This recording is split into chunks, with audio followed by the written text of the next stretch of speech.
Hello students, welcome back. Now हम अब आगे पढ़ते हैं the types of agriculture. Primary activities हम लोग चैप्टर पढ़ रहे हैं बेटा। इसका नेक्स्ट पार्ट हम पढ़ रहे हैं, that is what type of agriculture. Generally हमने आपने जब क्लास अपन पढ़ी थी लास्ट, तो हमने कहा था प्राइमरी एक्टिविटीज़ को जनरली हम क्या कहते हैं, we used to call is the agriculture activities. ठीक है, प्राइमरी को हम कोरिलेट करते हैं एग्रीकल्चरल एक्टिविटीज़ से। कल हम लोगों ने आपको बताया था कि किस तरीके से जो गैदरिंग है या पैस्टोरलिस्ट है, इन सबको हम प्राइमरी एक्टिविटीज़ का पार्ट मानते हैं, यानी कि when people are earning from their animals. ठीक है, वो पैस्टोरलिज्म जो भी है उन सबसे अर्न करते हैं, that is also the part of primary activity. Now comes to the another topic we have, that is agriculture. Agriculture can be divided in many forms, means agriculture कई तरीके की होती है। एक सिंपल एग्रीकल्चर आने पर हम हमेशा ये समझते हैं खेती बाड़ी है ना, यानी कि क्रॉप जो हम कंज्यूम करते हैं वो उगाना, that is known as the agriculture. But in these days इसका जो एरिया है, इसकी जो समझ है वो काफ़ी बड़ी है। ठीक है, हम एग्रीकल्चर को सिर्फ इतने में ही नहीं ले सकते हैं, एग्रीकल्चर को हम बड़े रूप में लेते हैं। We classify agriculture in many of the types. ठीक है, let's take first is the subsistence agriculture.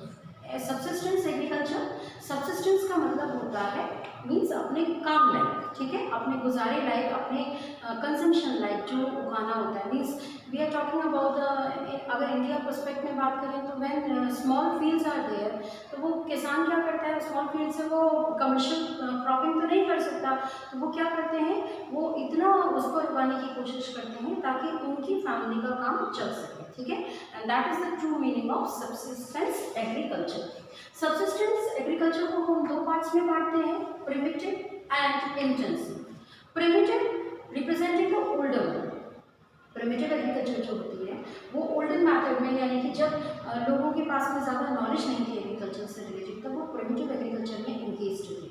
तो प्रिमिटिव में और इंटेंसिव में बेसिक फर्क यही है बच्चों कि प्रिमिटिव में they don't know how to use the modern machineries, fertilisers, HYV seeds, है ना। तो घर के फैमिली मेम्बर्स लोग ही काम करते हैं। प्रिमिटिव एग्रीकल्चर की जिस तरीके की होती है, ज़्यादातर हमें इसे ट्राइब्स में देखने को मिलता है। ट्राइब्स में हम सिंपल खेती को कह सकते हैं, that is the slash and burn cultivation.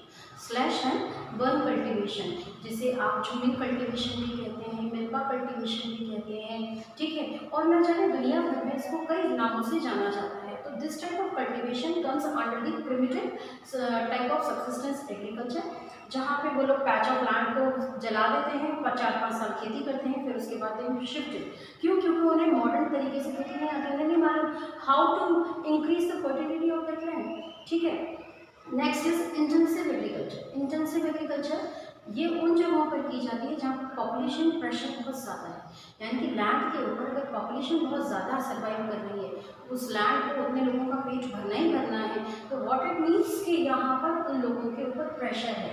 Pressure किस चीज़ का है? आपको ज़्यादा से ज़्यादा प्रोडक्शन करने के लिए। And in that situation they utilised the modern machine. तो हम बड़े उनके खेत नहीं होते हैं, फार्म्स नहीं होते हैं, तो नहीं करते। लेकिन दुनिया भर में जितने भी देश होते हैं जहाँ इंटेंसिव एग्रीकल्चर की जाती है, they applied the fertilisers, HYV seeds, irrigation facilities and other things related to the agriculture. ठीक है, वो लोग अप्लाई करते हैं। सो बेसिक डिफरेंस हमें समझ में आ गया प्रिमिटिव और इंटेंसिव में। Now intensive is also furtherly classified into 2 parts.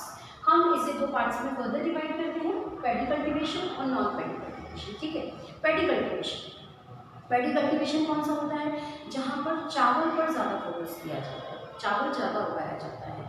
ठीक है, उस एरिया को where the farmers give the priority to the cultivation of paddy और राइस, उसको हम पैडी कल्टिवेशन करेंगे। बहुत ज़्यादा प्रेशर और वाटर रिसीविंग एरिया, डेफिनेटली आप हर जगह तो चावल नहीं उगा सकते। The areas which are receiving lots of water and the temperature, because it's required lots of temperature also, तो उन एरियाज में आप पैडी कल्टिवेशन कर सकते हैं।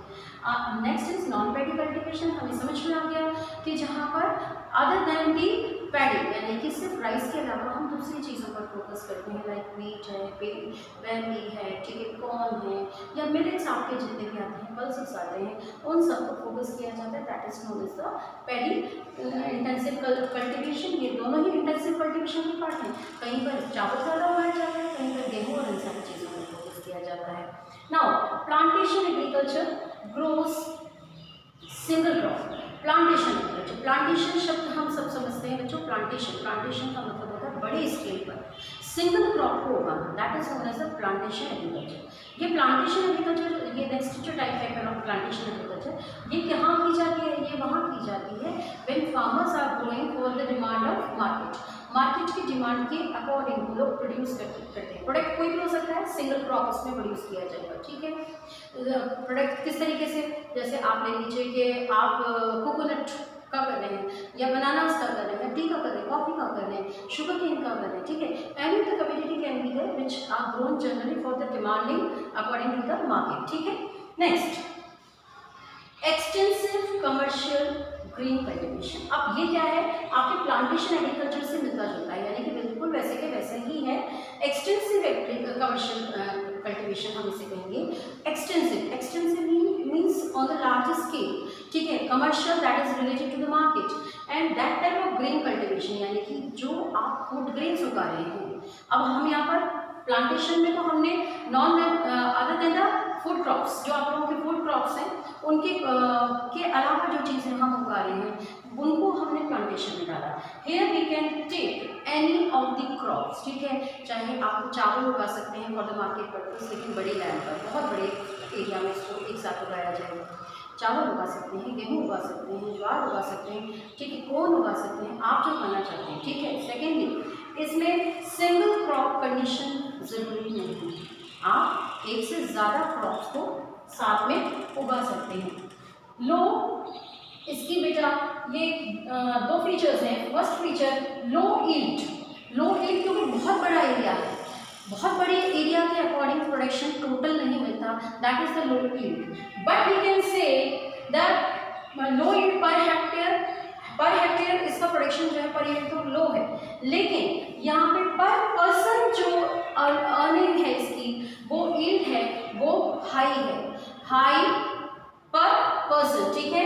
हाई पर पर्सन हम इसको कहेंगे, हाई ईल्ड पर पर्सन इसका प्रोडक्शन ज़्यादा होता है। क्यों? क्योंकि ये ऐसे देशों में खेती की जाती है जहाँ पे लैंड साइज बड़ा होता है लेकिन एग्रीकल्चर पे डिपेंडेंट लोग कम होते हैं। तो हर कॉमन इंसान के हिस्से में, हर इंडिविजुअल इंसान के पार्ट में, शेयर में जो क्वांटिटी है वो ज़्यादा आती है, लेकिन ओवरऑल जितना लैंड है उस लैंड के अकॉर्डिंग जो कल्टीवेशन हम देखें तो हमें लगता है दैट इज समवेयर लेस, ठीक है, अभी और होना चाहिए।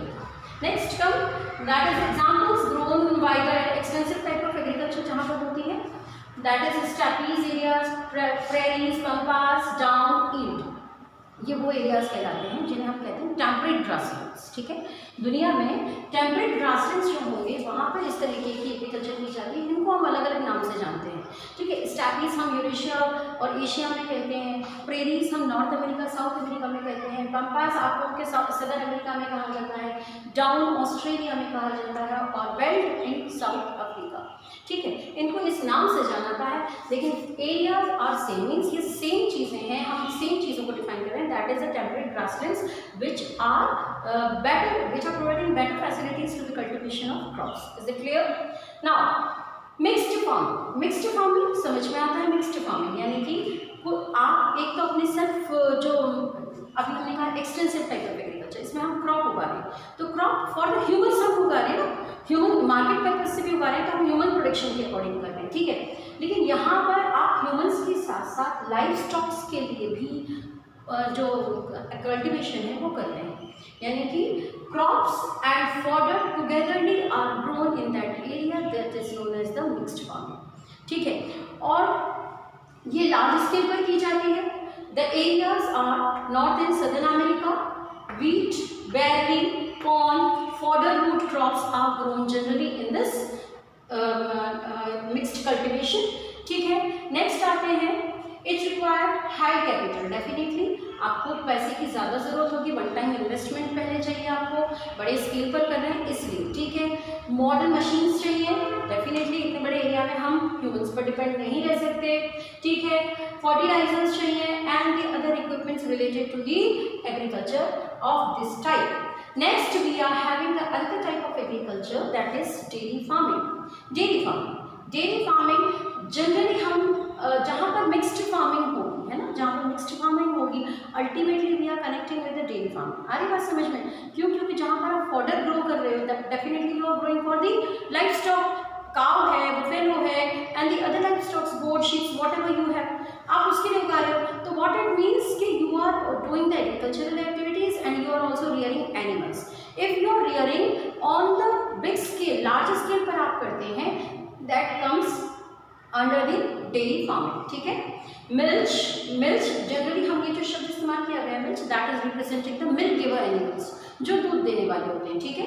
Milk giver animals, huge capitals are here required, modified machines are required, veterinary services are required. Definitely जानवर हैं, बीमार हो जाते हैं तो जानवरों के जो डॉक्टर्स होते हैं वेटरनरी, उनको हमें कंसल्ट करना होता है, टाइम टू टाइम उन सबको देखना पड़ता है।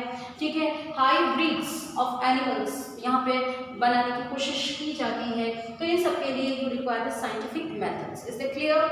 Now areas in the north west Europe, Canada, Australia, New Zealand and Tasmania. These are the regions which are here, which are favoring the dairy farming. Next is the Mediterranean agriculture.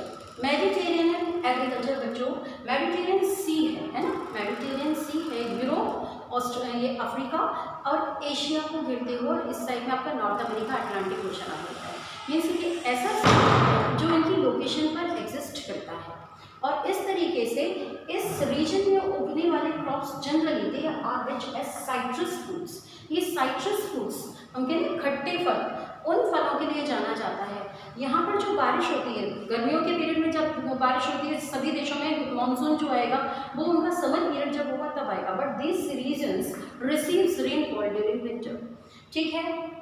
The areas: Tunisia, Atlantic coast, Southern California, Central Chile, southwestern parts of Australia and Africa. So these are the regions which comes nearer the Mediterranean Sea. Is it clear?